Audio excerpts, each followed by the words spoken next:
Welcome to Taoism for Dummies.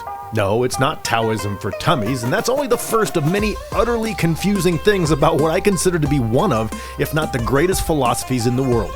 Or is it a religion? I'm confused already. First, if you find all of this confusing, you're actually doing what you're supposed to be.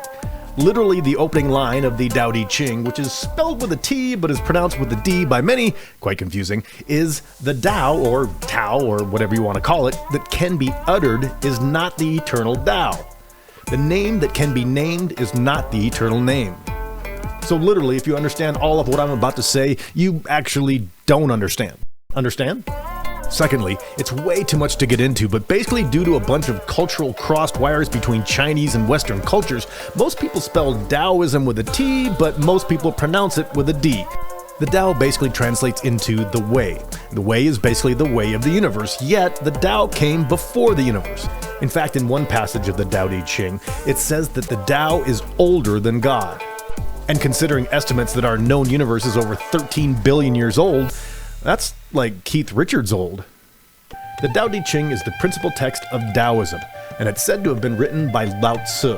Yet to stay within the confusing theme of Taoism, we don't actually know if Lao Tzu was an actual person or just like a metaphor of multiple sages and writers that evolved over time.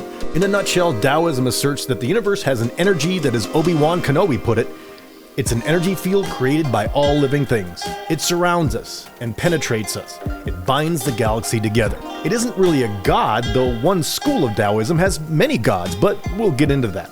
The philosophical Tao essentially has no moral compass.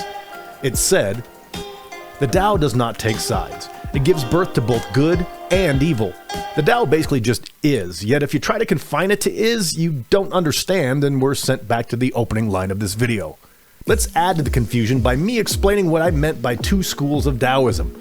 There's the philosophical branch of Taoism that has been profoundly influenced by Western thought, and then there's the religious form that is mostly confined to Asia.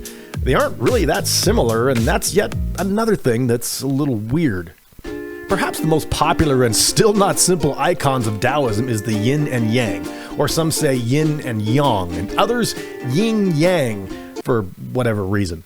The yin and yang is what most surfers love to put on their surfboards because it somewhat represents the nature of a wave. It can be surfed, but it mainly surfs you. We'll have a video on this concept coming up, but suffice it to say that the yin and yang represent the darkness and the light, the masculine and the feminine. In fact, it's probably the most feminine of all the world's religions, or philosophies, whatever. Essentially, the overall flow of the Tao is maintained because of the balance of the two. Even the darkness has some light, and even the light has some darkness. One of the more confusing concepts in Taoism, and of course my overall favorite, is called wu-wei, which means not doing, or what most scholars believe more accurately, not forcing.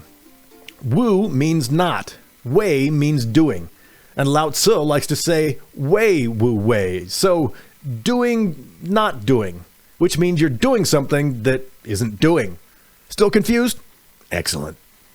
Wu-wei basically means not forcing, like a dancer can become the dance, and Michael Jordan can become a 30-foot swish.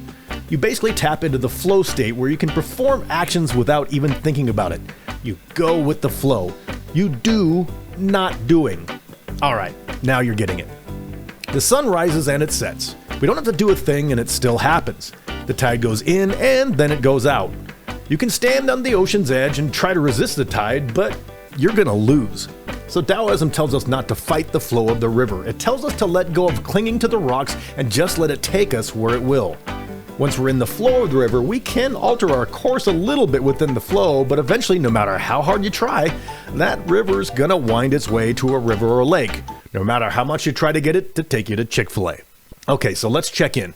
We're talking about a philosophy that may be a religion whose base text was written by someone who may or may not have existed, and if you think you understand it, you don't. And you succeed within this religion or philosophy by doing, not doing anything. Awesome.